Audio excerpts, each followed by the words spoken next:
Farmakodinamika yaitu mempelajari tentang efek obat terhadap fisiologi dan biokimia berbagai organ tubuh serta mekanisme kerja obat di dalam tubuh.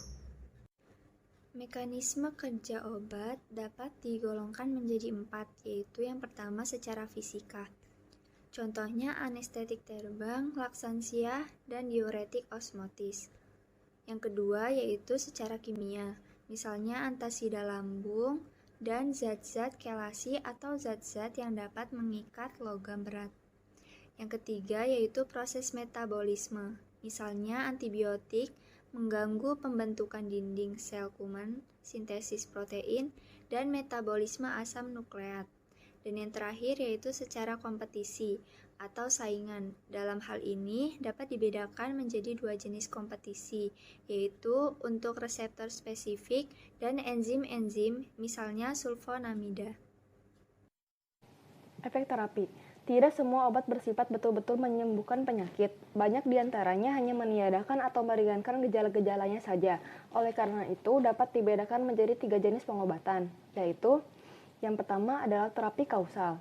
Terapi kausal adalah pengobatan dengan meniadakan atau memusnahkan penyebab penyakitnya, misalnya sulfonamid, antibiotik, obat malaria, dan sebagainya.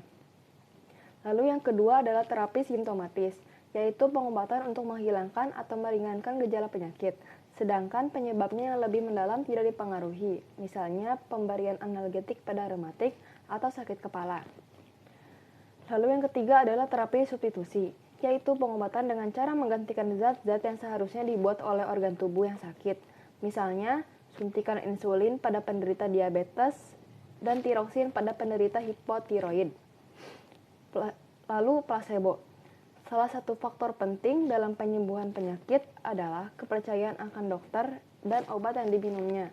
Berdasarkan kepercayaan ini, dibuatlah placebo yang dalam bahasa Latin berarti saya ingin menyenangkan tanpa mengandung bahan obat dan biasanya hanya berisi gula.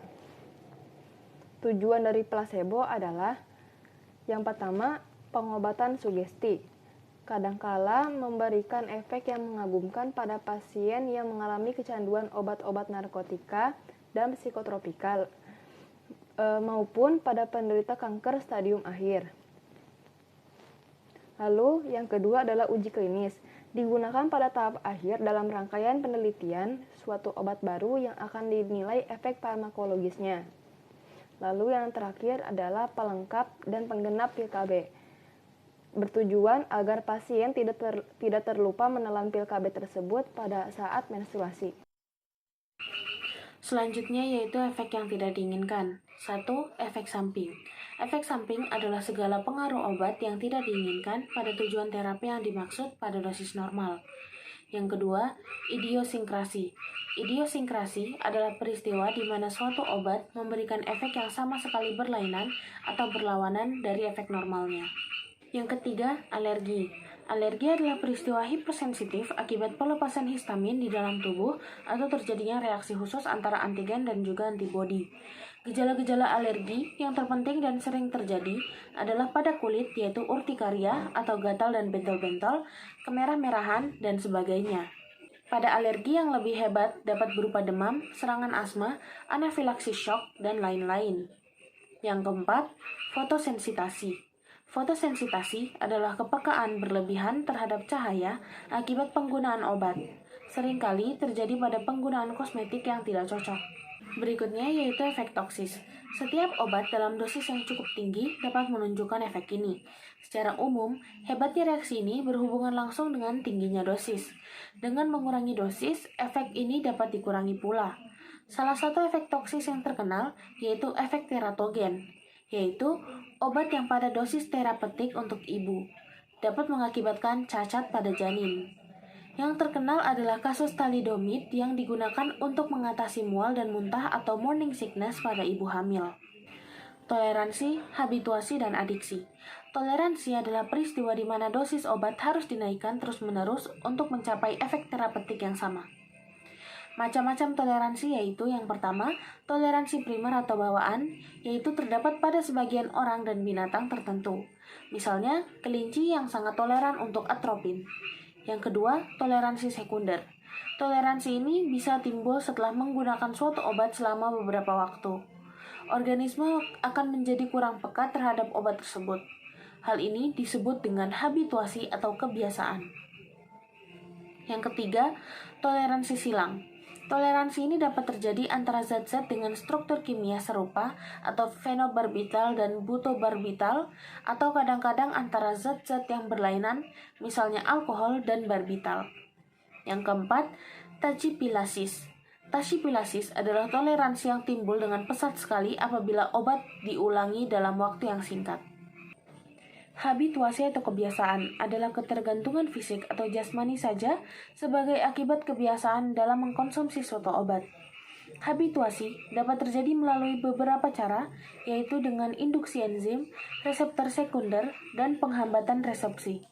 Dengan meningkatkan dosis obat terus-menerus, pasien dapat menderita keracunan karena efek sampingnya menjadi lebih kuat. Habituasi dapat diatasi dengan menghentikan pemberian obat dan pada umumnya tidak menimbulkan gejala-gejala penghentian atau abstinensia seperti halnya pada adiksi. Adiksi atau ketagihan berbeda dengan habituasi dalam dua hal, yakni adanya ketergantungan jasmaniah dan rohaniah, dan bila pengobatan dihentikan dapat menimbulkan efek hebat secara fisik dan mental atau sakau. Toleransi dapat menjadi berbahaya atau mematikan karena akan menyebabkan kelebihan dosis atau overdosis.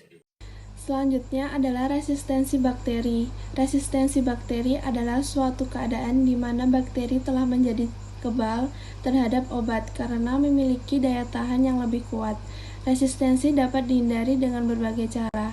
Contohnya menggunakan dosis obat yang lebih tinggi dibanding dengan dosis minimal dalam waktu pendek, dan juga untuk obat TB dengan menggunakan kombinasi dari 2 macam obat atau lebih.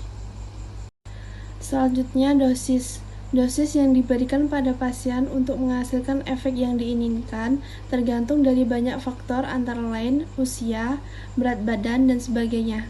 Takaran pemakaian suatu obat umumnya tercantum dalam setiap farmakope.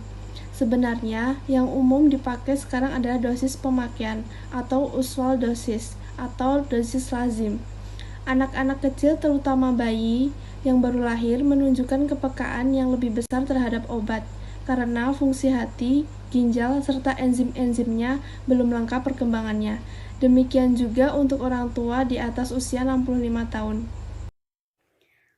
Waktu menelan obat. Bagi kebanyakan obat, waktu ditelannya tidak begitu penting, yaitu sebelum atau sesudah makan. Tetapi, ada pula obat dengan sifat atau maksud pengobatan khusus guna menghasilkan efek maksimal atau menghindarkan efek samping tertentu. Sebenarnya, resorpsi obat dari lambung yang kosong berlangsung paling cepat karena tidak dihalangi oleh isi usus. Contoh 1, obat-obat yang diharapkan memberikan efek yang cepat sebaiknya ditelan sebelum makan, misalnya analgetika atau kecuali asetosal. 2. Obat yang sebaiknya diberikan pada lambung kosong yakni 1 jam sebelum atau 2 jam setelah makan adalah penisilin, cefalosporin, eritromisin, rofamisin, linkomisin, dan clindamycin, rifampicin, dan tetrasiklin. 3. Obat lain yang bersifat merangsang mukosa lambung harus digunakan pada waktu atau setelah makan, meskipun resorpsinya menjadi terhambat, misalnya obat-obat kortikosteroid dan rematik, antidiabetika oral, garam-garam besi, obat cacing, dan lain sebagainya. 9. Indeks terapi. Hampir semua obat pada dosis yang cukup besar menimbulkan efek toksik dan pada akhirnya dapat mengakibatkan kematian. Untuk menilai keamanan dan efek suatu obat dilakukan dengan menggunakan binatang-binatang percobaan. Yang ditentukan adalah khusus ED50, yaitu dosis yang menghasilkan efek pada 50% dari jumlah binatang percobaan, dan LD50, yaitu dosis yang mematikan pada 50% binatang percobaan. Perbandingan antara kedua dosis ini dinamakan dengan indeks terapi. Semakin besar indeks ini, semakin aman penggunaan obat tersebut. Luas terapi adalah jarak antara LD50 dan ED50, juga disebut dengan jarak keamanan atau safety margin. Kombinasi obat. Dua obat yang digunakan pada waktu yang bersamaan dapat saling mempengaruhi kerjanya masing-masing, yaitu antagonisme. di mana kegiatan obat pertama dikurangi atau ditiadakan sama sekali oleh obat kedua. Sinergisme, di mana kekuatan obat pertama diperkuat oleh obat kedua. Ada dua jenis, yaitu adisi dan potensiasi. Adisi atau sumasi adalah kekuatan kombinasi kedua obat adalah sama dengan jumlah masing-masing kekuatan obat tersebut. Kedua, potensiasi adalah kekuatan kombinasi kedua obat lebih besar dari jumlah kedua obat tersebut. Keuntungan kombinasi obat. Yang pertama, menambah kerja terapeutik tanpa menambah efek buruk dan mengurangi toksisitas masing-masing obat, misalnya trisulfa. Yang kedua, menghambat terjadinya resistensi, misalnya kombinasi nifampisin dan isoniazid. Yang ketiga adalah memperoleh potensiasi, misalnya cotrimoxazole, yaitu kombinasi dari sulfamethoxazole dan trimetoprim. Lalu kerugian obat kombinasi. Yang pertama adalah pemborosan. Yang kedua adalah takaran masing-masing obat belum tentu sesuai dengan kebutuhan, sedangkan takaran obat tidak dapat diubah tanpa mengubah dosis obat lainnya. Yang ketiga adalah manfaat tidak memenuhi syarat. Yang keempat adalah mempermudah terjadinya resistensi terhadap beberapa spesies. Interaksi obat. Bila seseorang pasien harus menggunakan 2 obat atau lebih obat dalam waktu dekat atau bersamaan, kemungkinan besar akan terjadi interaksi antara obat-obat tersebut dalam tubuh. Interaksi yang terpenting di antaranya yaitu interaksi farmasetik, interaksi farmakodinamik, dan interaksi farmakokinetik.